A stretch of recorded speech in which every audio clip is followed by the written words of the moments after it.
In 2013, a one-year-old girl named Moon, suffering from a rare form of epilepsy, was denied medical cannabis.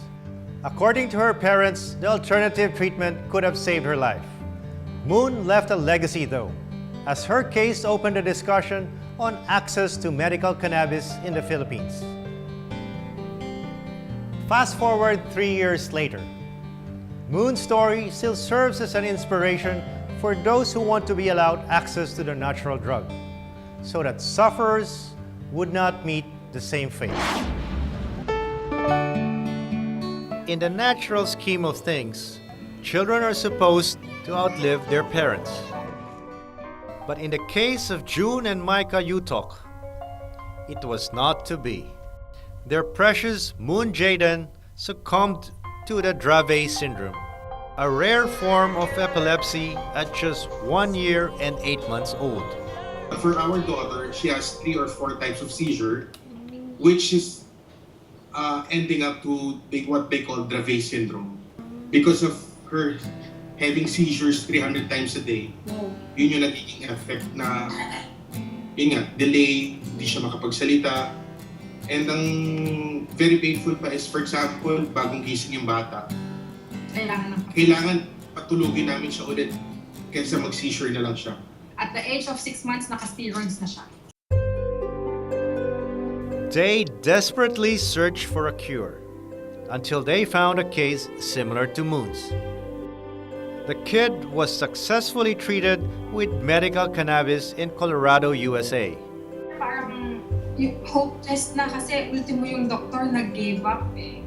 I spoke to Paige Figgy, one of the advocate moms na nasa Colorado who's fighting for medical cannabis to be legalized in the whole 48 states of the US. She told me was those seizures are very familiar because my daughter Charlotte is having the same. But yun yung sinabi sa akin na matagal ng seizure-free si Charlotte because of the medical cannabis. Eventually, Moon's body gave way and she was placed in the intensive care unit. June and Micah wanted to bring her home and give medical cannabis a shot. But the hospital won't allow it. Moon was later pronounced brain dead. Nung time na kaya sigurong bigyan si Moon, humihingi kami ng request sa doktor kung pwede namin siyang bigyan. Ang ginawa sa amin parang pre-lash off na hindi naman kayo sure na mag-work yan. Eh yun na lang yung hope namin eh. Ang dami ng natulungan ng medical cannabis. Siguro, if they allowed my daughter to take it, baka buhay pa siya ngayon. Her life may be short, but Moon would become a game changer. Her case would pave the way for a landmark legislation that would in turn be a life changer for people in the same dire situation. 22-year-old John Collins Langandaon, one of those who would stand to benefit from the legalization of safe access to medical cannabis in the country. He suffers from global developmental delay associated with seizures and has epilepsy. His father Lincoln and other parents have been passionately pushing for the safe access of medical cannabis in the Philippines for the sake of his son. Kahit anong medicines na binibigay sa kanya, siyempre, it's just to control the seizures.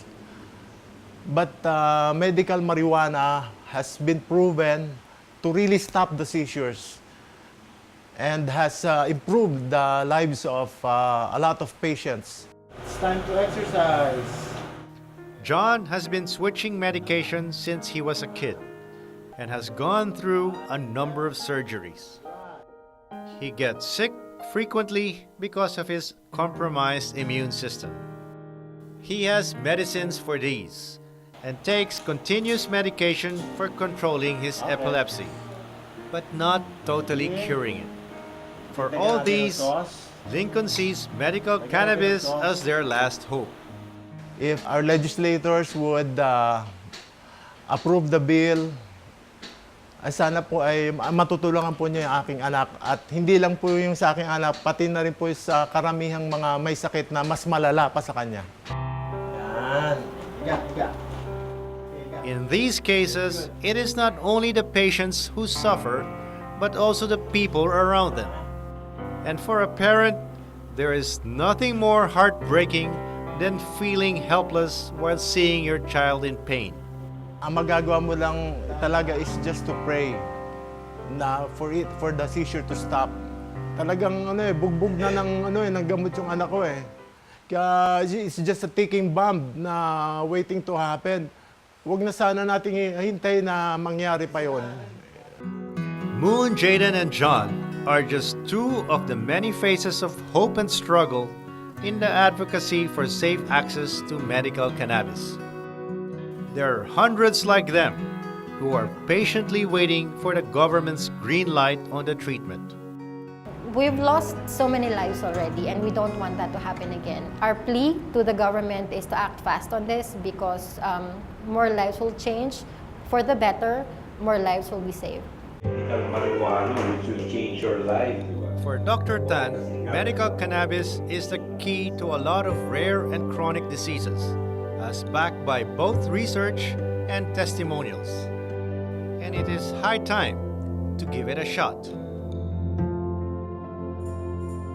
Consciousness remains intact and therefore you can converse, which is of course for me a good quality of life compared to many cancer patients in pain who even would refuse to talk. As the patients and their families wait for the legalization of medical cannabis, they have their daily battles to fight. All they ask is for experts, the government, and the public to keep an open mind. For it is a matter of life and death for their loved ones. Na wag na po natin hintayin na yung ma-damage pa yung liver ng mga pasyente dahil sa sobrang intake ng mga gamot for a long period of time. Medical marijuana would go a long way. Let us study the new evidences. This is what I feel. There are so many researches already being done globally.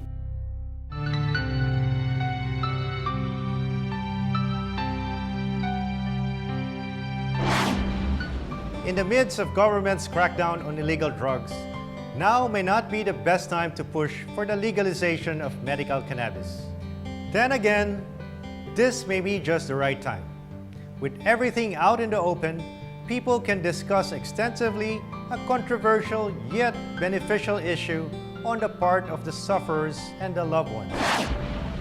Before we go, remember, Anything, any idea. anybody can be a game changer. Are you?